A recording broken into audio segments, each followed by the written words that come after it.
Howdy, guys, and welcome to night 78 of Big Brother All Stars. This is Cliff Notes from outside the Big Brother house. A good Thursday morning to y'all. We're almost there. We have the eviction tonight, the final eviction. It's going to, the eviction. It's going to give us the final three that are going to be together on finale night next Wednesday. So we'll be sending out the fourth place finisher this evening. We're getting very close to the end, extremely close. But that didn't mean that we still didn't have some conversations. Now, I do feel like the house guests are pretty much aware and thinking of how the votes are going to go this evening. As we as viewers as well, I think it's becoming fairly obvious that Christmas is almost certainly going to be the target tonight. They're seeing that in the house as well. So we're not seeing as much in the way of campaigning, but just some general gameplay discussions, just chit chat with each other. We're going to cover all the discussions tonight, all the conversations as we get ready for this evening. So let's start off in the key room. Nicole is in there by herself. She's kind of talking quietly. She's working on her eviction speech. Some of it's a little hard to pick up, but she's talking about how she's going to talk about that her and Cody started their Big Brother journey together 6 years ago. How happy, how amazed she is that she is still able to play the game with them, that they've been working together. It sounds like her focus on the eviction speech is going to be more about her relationship with Cody as opposed to anything to do with gameplay, strategy, anything like that. Just straight up, we've been working together all this time. Why would you send me home at this point in time? She also mentions during this little discussion to the cameras or to herself, she says that she's probably also going to add a PS to her speech saying that she knows that Victor is proud of her, even though he didn't say it in his HOH letter to her. That is still bothering Nicole. She's talked about that ever since she won HOH and got that letter, that no one said they were proud of her in her letter. And so it just makes her suspicious that no one is proud of her, that they hate her. They've had to shut down the podcast. Nicole is very worried about the perception and the outside world based just on an HOH letter, what it did or didn't say. So she mentions that again. All right, we then have, I think this was out in the kitchen, Cody sings just a little bit of Prince's 1999 song before Big Brother calls him out. It's funny. This has nothing to do with the game, but it's funny because Cody is talking about saying, I don't even know what that song is about. Party like it's 1999. I don't get it. Cody, we were celebrating the end of the millennium. That's party like it's the end of the millennium. Party like there's no tomorrow. It makes me feel very old to think that Cody was like 9 years old in 1999 because I certainly remember it well. But yeah, so Cody throws that out. We now have in the love room, Christmas is by herself talking to the cameras. We get a lot of people talking just by themselves to the cameras at this point in the game. She's talking to the cameras. She is saying that she has made her point to Cody that she will take him to final two. And that she just truly doesn't think that Cody can win against Nicole if he's sitting in front of the jury against her. So she feels like she's made her arguments, but she still can't tell where his head is at all. She's just not getting anything back from him. She says she recognizes that Cody sees her as a threat, and it's hard to change his mind on that. That's right, because he's right in that she would be a threat against him in terms of who she would not take to a final two. He understands that. So she's saying it's hard to change his mind because he does view me as a threat. She's worried because after she made her whole pitch to Cody over the last few days, he would say, well, I will think about your offer. It's something I'll have to consider. And she says, that's exactly what he told Memphis right before Memphis went out the door. So why should I think it's going to be any differently with me? They eventually have dinner. I think the plan maybe was to eat together, but it just didn't quite work out. They had some chicken nuggets. Enzo made some chicken parmesan, but Enzo ends up eating alone. I think Cody is shooting baskets, just playing around, so he doesn't want to eat. So Enzo's eating alone. And then Enzo and Cody are in the kitchen not eating, but just keeping Christmas company while she eats alone. And eats her dinner. They tried to wake Nicole up to get her to come eat, but she was too tired and didn't want to get up out of bed. So I guess we're just a little too late in the season for this concept of family dining, eating as a group and everything else. Everyone's just a little more focused on their own game and doing their own thing with so few people in the house. Enzo at one point in the kitchen is talking about Tyler and saying, I wonder if Tyler's cooking that meal I taught him how to cook in the jury house. He really only has 2 things that he can cook. I don't know, Enzo. I kind of Tyler has always struck me as being pretty skilled with his food. Maybe it's just because he was talking about Angela and her cookbook and things like that. But I feel like Tyler had a variety of foods and everything. But Enzo said, yeah, he only had 2 things he could ever cook. He's also talking about Tyler said, man, Tyler, that kid could sleep, man. Well, he says that as Nicole's in bed and won't get up in the comic room. Everyone in this house this season has spent a lot of time sleeping. Certainly a lot more time than we had in our last season. We'd get called out anytime you slept when you weren't allowed to. These house guests slept a lot this season. So, yeah, Tyler probably is good at sleeping, Enzo, but so is a whole lot of other people in that house. All right, we have Cody and Enzo in the kitchen debating whether there'll be a competition on Thursday. Remember, once we get to the final 3, we've got kind of the finale HOH. The first round matches all 3 against each other.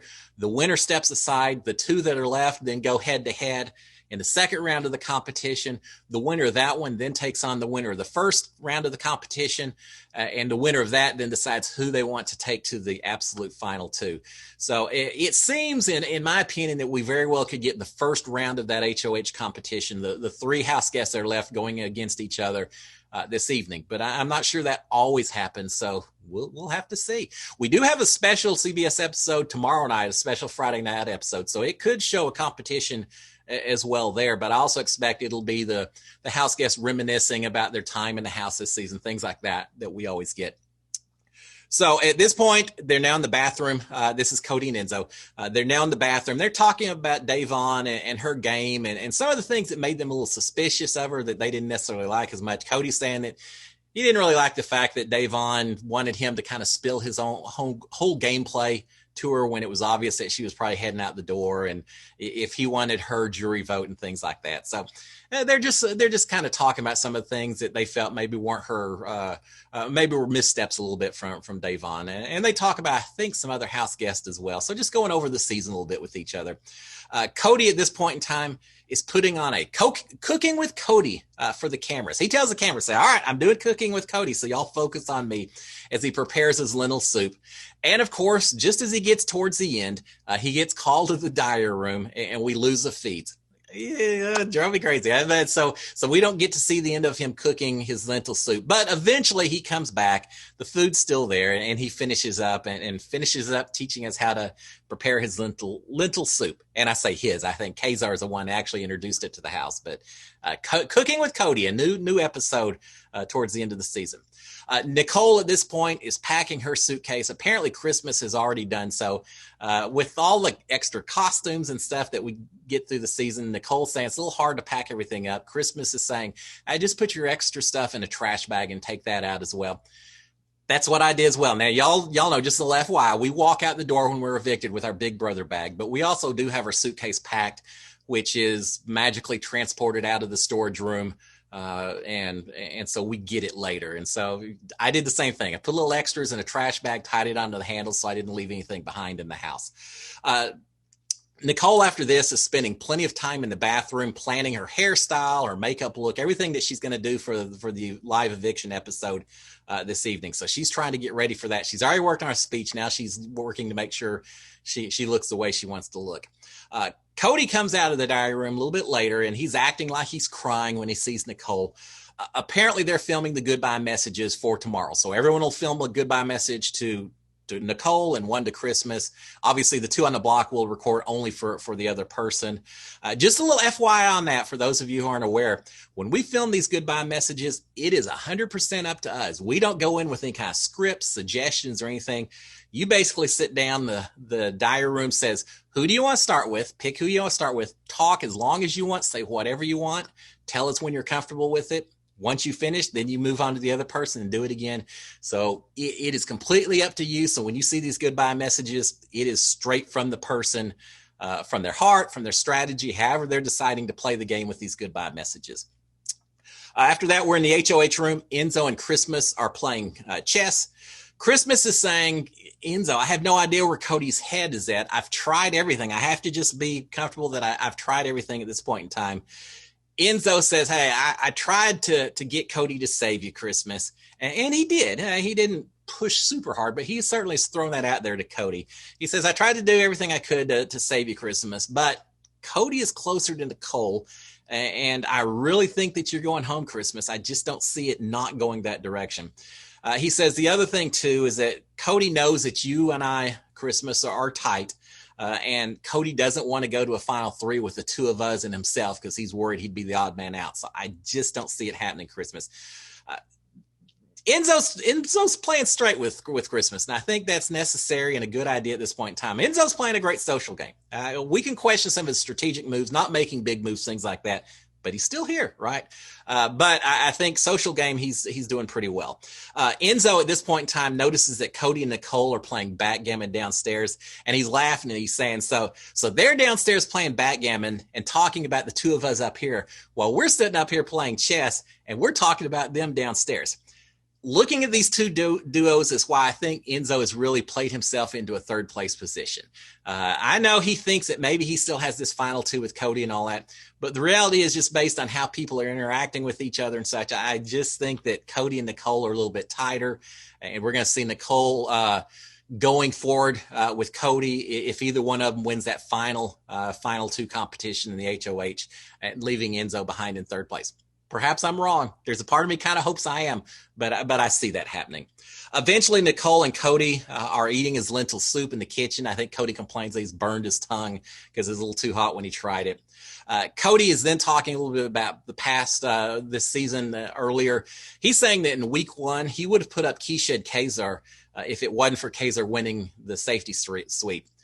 I'm a little surprised that Kazar and Janelle weren't Cody's primary targets. He had Keisha in there instead, but that's what he's saying he would have done in that week 1. Christmas, I think just a little bit after that, is eating a bowl of cereal in the kitchen by herself. She's telling either herself or her cameras that she thinks that Cody's evicting her because he knows he thinks that she is a better player than Nicole. Well, Christmas, I think Cody sees you as a bigger threat to his game since he doesn't have a final two with Christmas and does with both Cody and Enzo. But a better player, I'm not sure that's exactly how Cody would phrase it, but Christmas is thinking there's the threat to Cody is why he's sending her home. And I'll agree with that part. All right, at this point, Enzo is checking in on Christmas. Again, Enzo's playing the social game. He's doing what he needs to do. He's saying, look, Christmas, if you go, I'm going to be left with a comp beast and a former winner, and that really scares me. For both of them, that scares me. Christmas says, I know, I understand it, Enzo. I wish I could do something. Hell, I wish he'd keep me. She says, if he doesn't know, you need to work on your dates, your numbers, everything else, because you've got to win this end if you want to go to the very end.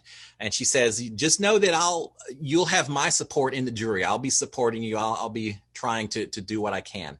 So I think Christmas is sincere about that.